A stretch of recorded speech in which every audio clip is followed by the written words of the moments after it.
একদম কোরআনের শুরুতে প্রথম পৃষ্ঠায় আল্লাহ বলছেন, জালিকাল কিতাবুল লা রাইবা ফীহি হুদাল লিল মুত্তাকিন। এই বই মুত্তাকিদের জন্য দিয়েছি, মুমিনদের জন্য দিয়েছি এই কোরআন। তোমরা কি জানো মুমিন কারা, মুত্তাকি কারা? আল্লাযীনা ইউমিনুনা বিল গায়ব। মুত্তাকি এবং মুমিন ওয়ারাই যারা গায়েবে ঈমান রাখে, না দেখা জিনিসে ঈমান রাখে। আজকে এখানে আব্দুল্লাহ বিন আব্দুর রাজ্জাক উপস্থিত হয়েছে, এটা একটা হিন্দুও বিশ্বাস করবে। সূর্য ডুবে গেছে, এর একটা কাফের নাস্তিকও বলবে হ্যাঁ সূর্য ডুবে গেছে, কেন এগুলো দেখা জিনিস।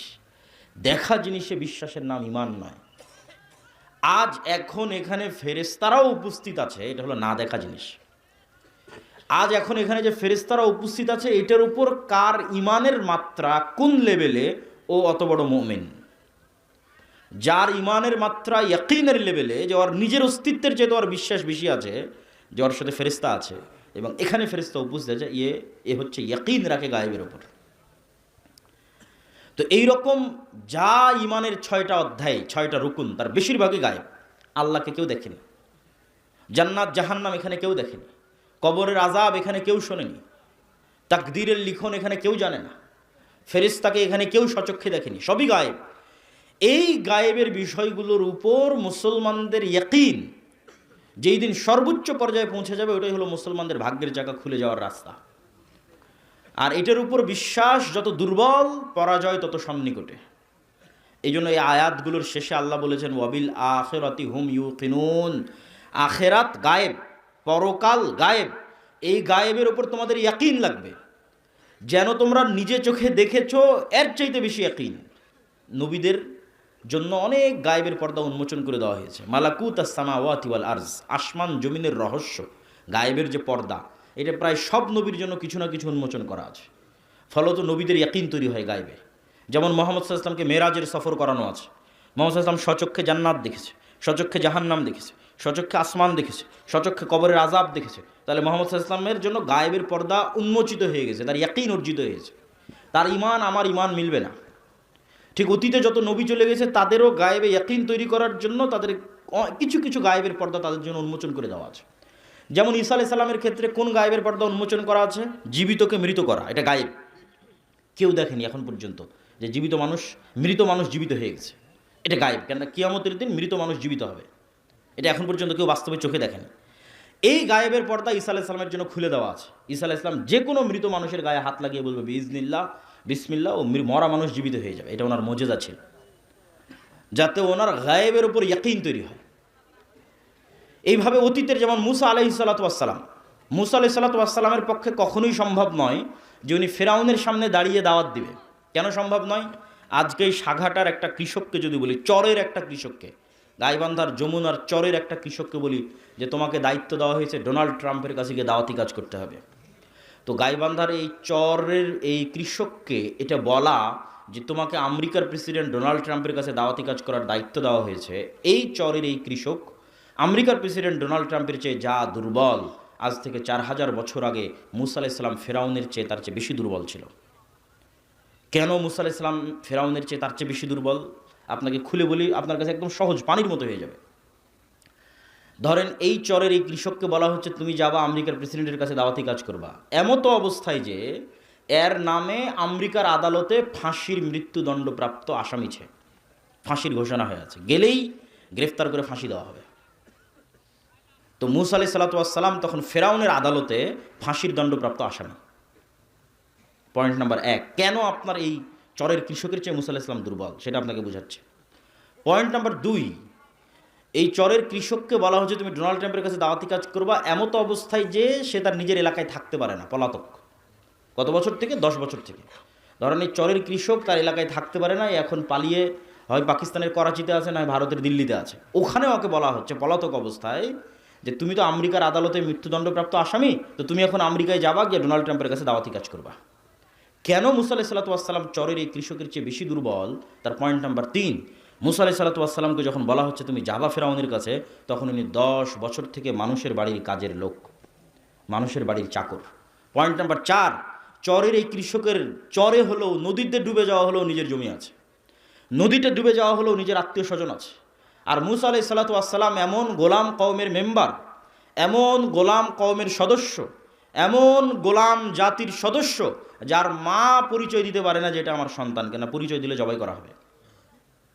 যার আত্মীয় স্বজন পরিচয় দিতে পারবে না যে এটা আমার আত্মীয় স্বজন।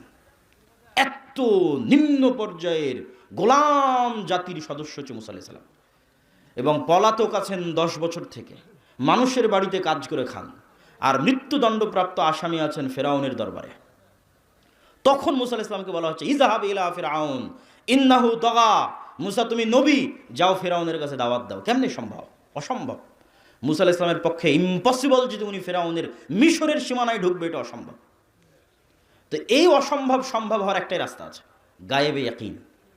গায়েব যেই দিন খুলে দেওয়া হবে মুসা আলাইহিস সালামের জন্য, মুসা আলাইহিস সালাম যেদিন গায়েব দেখে নিবে, সেই দিন মুসা আলাইহিস সালাম বুঝবে, আরে আমি যেই ফেরাউনের ভয়ে পালাচ্ছি, এই ফেরাউনের ক্ষমতা, যেই ফেরাউনের ভয়ে আমি 10 বছর থেকে পলাতক আছি, আর ক্ষমতা তো আল্লাহর ক্ষমতার সামনে সরিষা সমপরিমাণও নয়। এই ইয়াকিন অন্তরে তৈরি হওয়ার জন্য গায়েবের পর্দা উন্মোচন হওয়া লাগবে, গায়েবের উপর ইয়াকিন লাগবে, নাহলে মুসা আলাইহিস সালাম দাঁড়াতে পারবে না। তখন আল্লাহ সুবহানাহু ওয়া তাআলা মুসা আলাইহিস সালামকে বলছে, মুসা তোমার হাতে কি? তো আল্লাহ, আমার হাতে লাঠি। আল্লাহ বলেননি, মুসা আমি জান্নাত থেকে একটা স্পেশাল লাঠি দিলাম, এই লাঠি ছাড়লে সাপ হয়ে যায়। জান্নাত থেকে স্পেশাল লাঠি দিলে গায়েবে ইয়াকিন তৈরি হবে না। জান্নাতের স্পেশাল লাঠি সাপ হতেই পারে, আসমান থেকে পাঠানো স্পেশাল লাঠি সাপ হতেই পারে। তাহলে মুসা এই লাঠি কি কতদিন থেকে আছে? দীর্ঘদিন থেকে মুসা আলাইহিস সালামের কাছে এই লাঠি আছে। ধরেন 10 বছর থেকে আছে, 15 বছর থেকে আছে। তাহলে মুসা আলাইহিস সালাম যে লাঠি আজ 10-15 বছর থেকে ব্যবহার করে আসতেছে, সেই ব্যবহার করা লাঠি আজ হুট করে সাপ হয়ে গেল, কেমনে সম্ভব? এটাই গায়েব। এটার মাধ্যমে মুসা আলাইহিস সালামের কলবে গায়েবের উপর ইয়াকিন তৈরি হবে যে আমি যা চোখে দেখি তা আসলে কিছুই নয়, এর আড়ালে একজন মহাশক্তিশালী মহাশক্তিমান আল্লাহ সুবহানাহু ওয়া তাআলা আছে, যিনি গায়েবকে কন্ট্রোল করে, তার হাতেই সব কিছু। অতএব এবার উনি মুসার এই ফেরাউনের কাছে যেতে পারবে, এখন যেতে পারবে, কেন ওনার অন্তরে ইমান বিল গায়েব তৈরি হয়েছে। ইমান বিল গায়েবে ইয়াকিন ছাড়া মুসলমানদের মুক্তির কোনো রাস্তা নাই।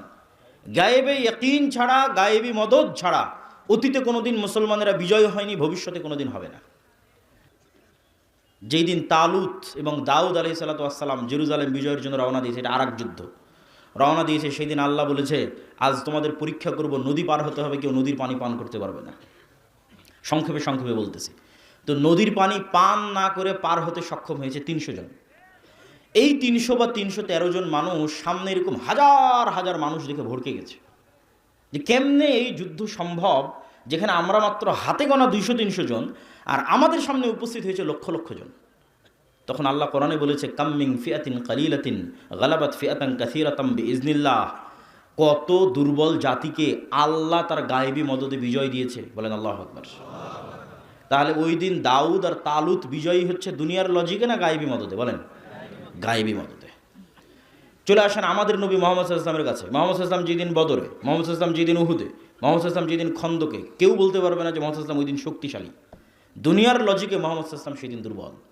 খন্দক যেদিন ঘেরাও করে রেখেছে, ওই দিন 10,000 সমগ্র আরবের, মক্কা সহ সমগ্র আরবের সকল গোত্র একত্রিত হয়ে, এই জন্য এই যুদ্ধের নাম আহজাব, মানে এখানে বিশাল জোট তৈরি হয়েছে, হাজামাল আহজাব। সারা আরব একত্রিত হয়েছে মদিনাকে মাটির সাথে মিশিয়ে দেওয়ার জন্য। আর ওই দিন মদিনায় মুহাম্মদ সাল্লাল্লাহু আলাইহি ওয়াসাল্লামের সাহাবীদের সংখ্যা 700 থেকে 1000। আর মদিনার মধ্যে যারা ইহুদি গোত্র আছে 3টে, তারা ভিতর থেকে গাদ্দারি করে আছে, বাহিরের কাফের মুশরিকদের সাথে চুক্তি করে আছে যে তোমরা কোনো মতে মুহাম্মদকে পরাজিত করো, লাস্ট টাইমে যা সহযোগিতা করা লাগবে মদিনার ভিতর থেকে সকল সহযোগিতা আমরা করব। ভিতরে শত্রু, বাইরে শত্রু। দুনিয়ার লজিকে বদরের যুদ্ধে বিজয় সম্ভব নয়, দুনিয়ার লজিকে অহুদের যুদ্ধে বিজয় সম্ভব নয়, দুনিয়ার লজিকে খন্দকের যুদ্ধে বিজয় সম্ভব নয়, নবী মুহাম্মাদের জন্য সম্ভব নয়। আমরা তো বহুদূরের কথা, নবী মুহাম্মদ সাল্লাল্লাহু আলাইহি ওয়াসাল্লাম দুনিয়াবী শক্তি দিয়ে বিজয় অর্জন করতে পারবে না। তো মুহাম্মদ সাল্লাল্লাহু আলাইহি ওয়াসাল্লাম বদর, উহুদ, খন্দকে বিজয়ী হয়েছে কিসের মদদে? গায়েবী মদদে। একমাত্র যুদ্ধ, যেই যুদ্ধে সাহাবীরা মনে করেছিল যে আমরা দুনিয়াবী দিক থেকে শক্তিশালী আছি, এই যুদ্ধের নাম হুনাইনের যুদ্ধ। হুনাইনের যুদ্ধে মক্কা বিজয়ের পরে যুদ্ধটা হয়েছিল, অনেক নতুন মুসলমান হয়েছে, যুদ্ধের মাঠে দেখা গেছে কাফেরদের সংখ্যা কম, মুসলমানদের সংখ্যা অনেক বেশি। তো সাহাবীদের মধ্যে দুনিয়ার উপর ভরসা চলে এসেছে। বদরে, উহুদে, খন্দকে ভরসা ছিল আল্লাহর উপর, গায়েবী মদদের উপর। আর হুনাইনে যখন দেখেছে সংখ্যা বেশি, তখন ভরসা কিসের উপর? দুনিয়ার উপর। যখনই ভরসা শুরু হয়েছে দুনিয়ার উপর, পরাজয় শুরু হয়েছে। ইতিহাস পড়ে দেখেন, হুনাইনের শুরুর দিকে ছিল পরাজয়, জিততে পারেনি। যখন মুহাম্মদ সাল্লাল্লাহু আলাইহি সাল্লাম তার ঘোড়া থেকে লাফ দিয়ে বললেন আনা ইবনু আব্দুল মুত্তালিব আনান নাবিয়্যু লা কাযিব, আরে আমাকে চিনো, আমি আব্দুল মুত্তালিবের ছেলে, আমাকে চেনো, আমি কোনো মিথ্যুক নবী নই। যে একমাত্র যুদ্ধ, যেই যুদ্ধে মুসলমানদের সংখ্যা বেশি ছিল, কাফেরদের সংখ্যা কম ছিল, ওই যুদ্ধে পরাজিত হয়ে যাচ্ছিল। যখন আবার ভরসা গায়েবের উপর চলে গেছে, তখন আবার বিজয় শুরু হয়েছে। তো সারমর্ম সামারি কথা কি? আরও দুটো যুদ্ধের কথা শুনে রাখেন।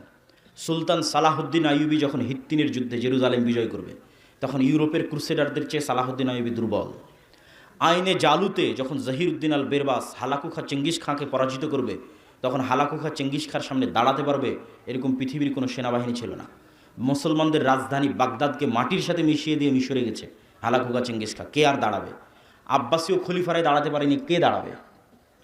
কিন্তু জহিরুদ্দিন আল বেরবাস তখন দুর্বল, হালাকু খা চেঙ্গিস খা শক্তিশালী।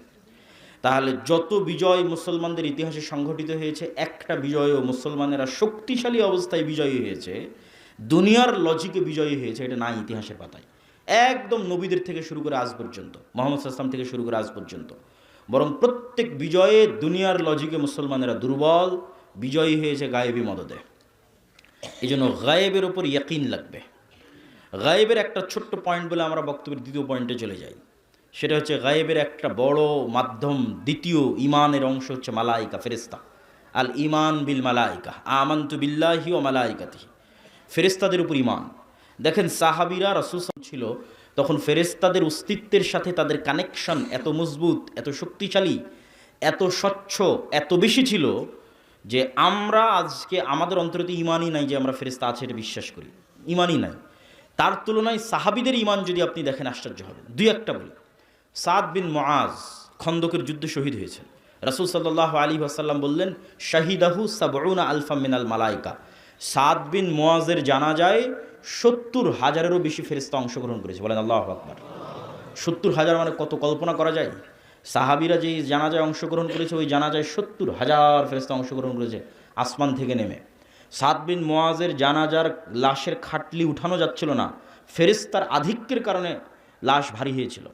রাসূল সাল্লাল্লাহু আলাইহি ওয়াসাল্লামের হাদিস। জাবির বিন আব্দুল্লাহ উহুদের যুদ্ধে মারা গেছে। জাবির বিন আব্দুল্লাহর পিতা। জাবির বিন আব্দুল্লাহ বলছে, আমার পিতা উহুদের যুদ্ধে মারা যাওয়ার পর আমি কাঁদছিলাম। তো রাসূল সাল্লাল্লাহু আলাইহি ওয়াসাল্লাম বললেন, কেন কাঁদতেছো? মা জালাতিল মালাইকাতু তুজিল্লু বিআজনিহাতিহা। তোমার পিতার লাশকে ফেরেশতারা ছায়া দিয়ে রেখেছে। বলেন আল্লাহু আকবার। উহুদের যুদ্ধে শহীদ হয়েছে হানজালা রাদিয়াল্লাহু তাআলা আনহু। তার মায়ের মাধ্যমে, তার বউয়ের মাধ্যমে জানা গেল তার উপর গোসল ফরজ আছে। সাহাবীরা আল্লাহর নবীকে গিয়ে বললেন, হানজালাকে গোসল দিতে হবে। আল্লাহর নবী বললেন, ইন্না সাহিবাকুম তুগাসসিলুহুল মালাইকা। হানজালাকে ইতিমধ্যে ফেরেশতারা গোসল দিয়ে ফেলেছে। তাহলে ফেরেশতাদের সাথে সাহাবীদের কানেক্টিভিটি দেখেন যে কতটা তারা ফেরেশতাদের অস্তিত্বের সাথে রিলেটেড, কানেক্টেড হচ্ছে। বদরের যুদ্ধে সাহাবী বলতেছে, আমার ডানে এবং আমার বামে রজুলান, দুইজন ব্যক্তি যাদের পোশাকে সাদা পোশাক, ইউকাতিলুনা আশাদ্দাল কিতাল মা রাআইতুহুমা ক্বাবলু ওয়ালা বাদ। আমি তাদেরকে জীবনে আগে কোনো দিন দেখিনি, পরে কোনো দিন দেখিনি। তারা ভয়ঙ্করভাবে যুদ্ধ করতেছিল। আল্লাহর নবীকে এসে বললাম, এইরকম দুইজন ব্যক্তি যুদ্ধ করতেছে। রাসূলুল্লাহ সাল্লাল্লাহু আলাইহি ওয়াসাল্লাম বললেন, এরা দুইজন হচ্ছে স্বয়ং জিবরাইল আর স্বয়ং মিকাইল। স্বয়ং জিবরাইল এবং মিকাইল যুদ্ধের মাঠে অবতীর্ণ হয়েছে। এগুলো শুধু হাদিস নয়, আল্লাহ সুবহানাহু ওয়া তাআলা নিজে কোরআনেও বলেছে। কোরআনের আয়াতটাও বলবো, হাদিসে আরও দুই একটা বলি। খন্দকের যুদ্ধ থেকে যেদিন রাসূলুল্লাহ সাল্লাল্লাহু আলাইহি ওয়াসাল্লাম ফিরে আসলেন, খন্দকের যুদ্ধ বিজয় হয়ে গেছে, বিজয় হয়ে যেদিন ফিরে আসলেন, ওয়াজা আসসিলাহ ওয়াগতাসালা। আয়েশা রাদিয়াল্লাহু তাআলা আনহার হাদিস, সহিহ হাদিস, যে আল্লাহর নবী অস্ত্র রেখে গোসল করতে গেছেন। ইতিমধ্যে জিবরাইল উপস্থিত হয়ে আল্লাহর নবীকে বলছে, ফেরেশতারা এখন পর্যন্ত অস্ত্র রাখেনি, আপনি কেন অস্ত্র রেখেছেন? আল্লাহর নবী বললেন, কেন অস্ত্র রাখেনি কেন?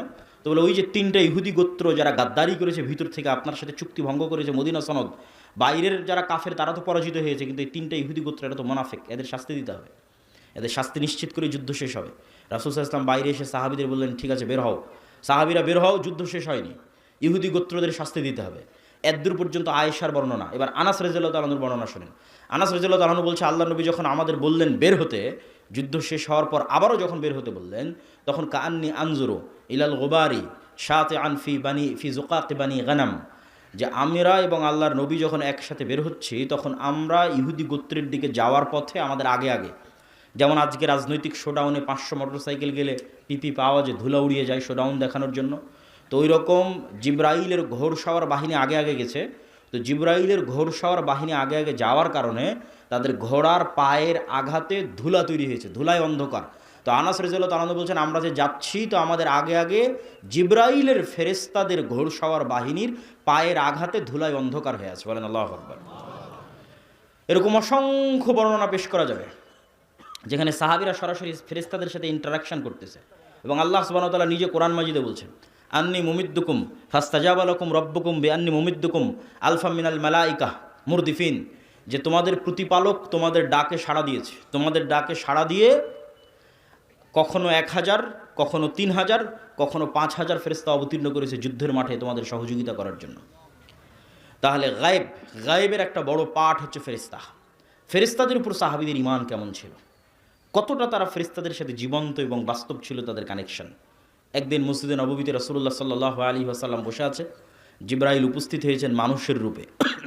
আল্লাহর নবীকে বলছেন, মাল ইসলাম, ইসলাম কি, মাল ঈমান, ঈমান কি, মাল ইহসান, ইহসান কি, এগুলো জিজ্ঞেস করে উত্তর নিয়ে চলে গেলেন। আল্লাহর নবী বললেন, জানো কে এসেছিল? না, আমরা তো জানি না কে এসেছিল। জিবরাইল এসেছিল তোমাদেরকে দিন শেখানোর জন্য। এরকম অসংখ্য ঘটনায় পরিপূর্ণ হয়ে আছে, যেখানে দেখবেন সকাল সন্ধ্যায় সাহাবী এবং নবীদের ইন্টারাকশন ফেরেশতাদের সাথে। রাসূল সাল্লাল্লাহু আলাইহি সাল্লাম বলছেন, আজকে আমার বাড়িতে জিবরাইল আসেনি। কেন আসেনি? বাড়িতে ছবি আছে। লা তাদখুলুল মালাইকাতু ফি বাইতিন ফিহি সুওয়ার আও কালব, যে বাড়িতে ছবি আছে, কুকুর লালিত পালিত হয়, ওই বাড়িতে ফেরেশতা প্রবেশ করে না। রাসূলুল্লাহ সাল্লাল্লাহু আলাইহি সাল্লাম বলছেন, জিবরাইল আমাকে এত নসিহা করে মেসওয়াক করার জন্য, মেসওয়াক করতে করতে মাড়ি ছিলে গেছে, কেননা আমার মুখের গন্ধে জিবরাইলের কষ্ট হয়। রাসূল সাল্লাল্লাহু আলাইহি সাল্লাম বলেছেন, তোমরা মসজিদে পেঁয়াজ এবং রসুন মুখে দিয়ে খেয়ে যেও না, কেননা পেঁয়াজ এবং রসুনের গন্ধে ফেরেশতাদের কষ্ট হয়। তাহলে এখন আপনি বলেন যে আপনাদের গাইবান্ধার মানুষ যারা বিড়ি সিগারেট খান, তাদের মুখের গন্ধে কি ফেরেশতা আসে নাকি? তো কে আসে? শয়তান আসে। ওই মুখে কে আসে? শয়তান আসে। ওই মুখে কে পেশাব করে? ওই মুখে কে পায়খানা করে? এগুলো বাস্তব, এগুলো প্রত্যেকটা in Real life, in reality. এগুলোই গায়েব, কিন্তু এগুলোই বাস্তব। এগুলোর উপর ইয়াকিন অর্জন করাই হচ্ছে ঈমান। এমন একটা বাড়ি, যে বাড়িতে আপনারা আছেন, যে বাড়িতে না ঢোকার সময় কেউ সালাম দেয়, না বের হওয়ার সময় কেউ সালাম দেয়, না ওই বাড়িতে কেউ কোনো দিন কোরআন তেলাওয়াত করে, না ওই বাড়ির সদস্যরা সালাত আদায় করে, তাহলে আপনি বলেন ওই বাড়িতে সবসময় কে আছে? শয়তান আছে। আর এমন একটা বাড়ি সালাম দিয়ে প্রবেশ করে, সালাম দিয়ে বের হয়, কোরআন তেলাওয়াত করে, 5 ওয়াক্ত সালাত আদায় করে, তাহলে ওই বাড়ি, যেমন এখানে লাইট জ্বলতেছে, এই এলাকাটা আলোকিত হয়ে আছে, গায়েবে ওই বাড়িটা নূরের আলোয় আলোকিত হয়ে আছে। কেন? ওখানে ফেরেশতারা একত্রিত হয়ে আছে, ফেরেশতারা একত্রিত হয়ে আছে। সম্মানিত উপস্থিতি, তাহলে ফেরেশতাদের অস্তিত্বের উপর ইয়াকিন, এটা ঈমানের একটা বড় পার্ট। এবং ফেরেশতা এবং শয়তান এই দুটো আমাদের সাথে এত বেশিভাবে জড়িত, এত বেশিভাবে যুক্ত, যে আমি যদি বলি আপনার বাপ মা, আপনার পিতামাতা, আপনার সন্তান সন্ততি, আপনার স্ত্রী পুত্র আপনার সাথে যতটা যুক্ত, তার চেয়ে বেশি যুক্ত ফেরেশতা এবং শয়তান, তাহলে বাড়াবাড়ি হবে না। কেন বাড়াবাড়ি হবে না? আদম আলাইহিসসালাতু ওয়াসসালামকে যখন আল্লাহ সুবহানাহু ওয়া তাআলা সৃষ্টি করেছে, তখন আদম আলাইহিসসালাতু ওয়াসসালাম সৃষ্টির পরে আল্লাহ বলেন, আদম, এই যে এটা তোমার বউ, এটা তোমার বাপ মা, এটা তোমার ছেলে মেয়ে না। আদম আলাইহিস সালাম সৃষ্টির পরে সর্বপ্রথম কোনো মানুষের সাথে পরিচিত হয়নি। আদম আলাইহিস সালাম সৃষ্টির পরে ভিন্ন জগতের, গায়েবের জগতের দুইটা প্রাণীর সাথে পরিচিত হয়েছে, একটার নাম ফেরেশতা, একটার নাম জিন। তাহলে মানুষের অস্তিত্বের সাথে মানুষের অস্তিত্ব আগে, না ফেরেশতার শয়তানের অস্তিত্ব আগে? বলেন, ফেরেশতার শয়তানের অস্তিত্ব আগে। তাহলে আপনার সাথে আপনার বাপ মায়ের অস্তিত্ব, আপনার ছেলে মেয়ে স্ত্রী পুত্রের অস্তিত্ব আগে, না আপনার সাথে ফেরেশতার শয়তান আছে এটা আগে? ফেরেশতার শয়তান আছে এটা আগে। কেন? আপনি যখন প্রথম সৃষ্টি হয়েছেন, তখন আপনিও সৃষ্টি হওয়ার পর আগে ফেরেশতাকে দেখেছেন আর শয়তানকে দেখেছেন। এই জন্য এইটাই হলো গায়েব। এইটা যত আপনি জানবেন, গায়েবের লজিকগুলো যত জানবেন, গায়েবের কার্যকরণের সূত্র যত জানবেন, তত গায়েবের মদদ পাওয়ার রাস্তা আপনার জন্য উন্মুক্ত হবে।